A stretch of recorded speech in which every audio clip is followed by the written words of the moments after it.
punjung kemari pahlo jinawi kerto lan rajo eno swantara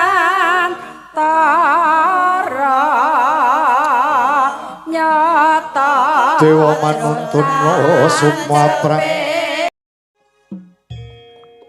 Proxy war sudah dimulai. Indonesia harus waspada.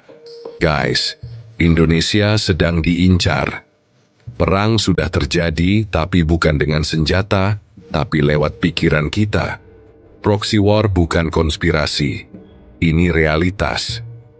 Indonesia jadi target karena kekayaan alamnya.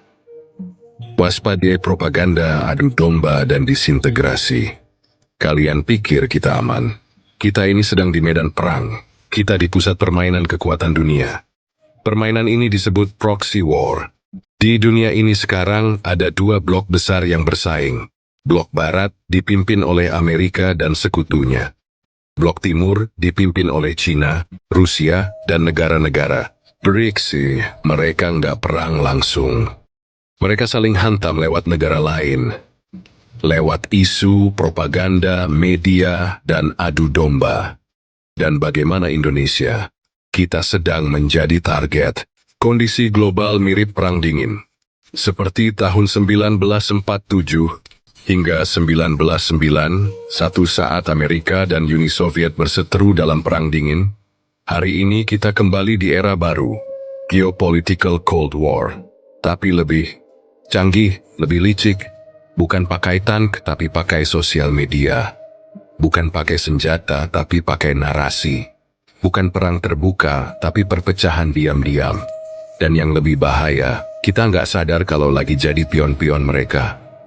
Proxy war sudah dimulai. Kalian lihat apa yang terjadi di Libya dan Suriah. Itu sebagian contoh nyata proxy war.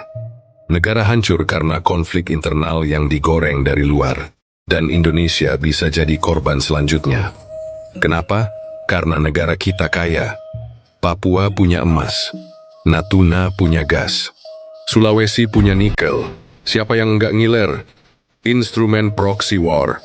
Dalam perang ini, musuhmu bukan cuma tentara asing. Musuhmu bisa LSM internasional yang dibayar untuk menggoreng isu. LSM dalam negeri yang memobilisasi gerakan. Media luar negeri yang framing Indonesia buruk terus.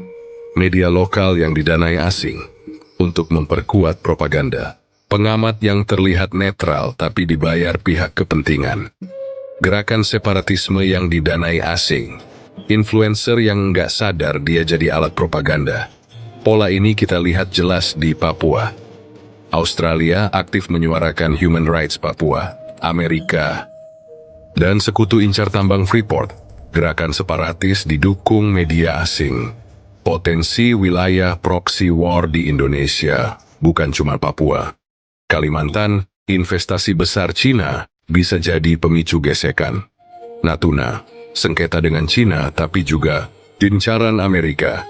Aceh dan Maluku, jejak lama separatisme bisa dibangkitkan.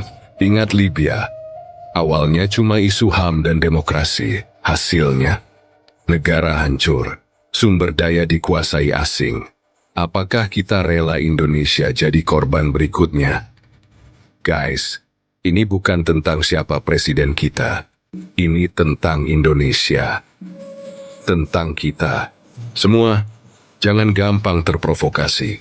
Jangan biarkan media dan propaganda membelah kita. Baca informasi, cari sumber yang netral. Jangan cuma telan narasi sesat. Jangan bangga jadi pengkritik, tapi nggak ngerti geopolitik. Jangan bangga teriak demokrasi, tapi malah jadi boneka propaganda. Kita harus bersatu. Kritik boleh, tapi jangan sampai jadi alat musuh. Sekali kita pecah, kita kalah. Dan Indonesia akan jadi sejarah.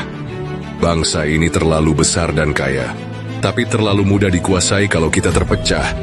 Ingat, proxy war nggak butuh bom. Cukup dengan propaganda dan pecah pikiran kita. Kalau kamu setuju, share video ini, tag teman-temanmu, biar makin banyak yang sadar. Sebelum semuanya terlambat. Ini tolong jangan ditiru, adegan ini sangat-sangatlah berbahaya. Awas kalau 1 sampai 2 kintal. Reok naik reok bareng karya budaya, tepuk tangannya mana sekali lagi para penonton.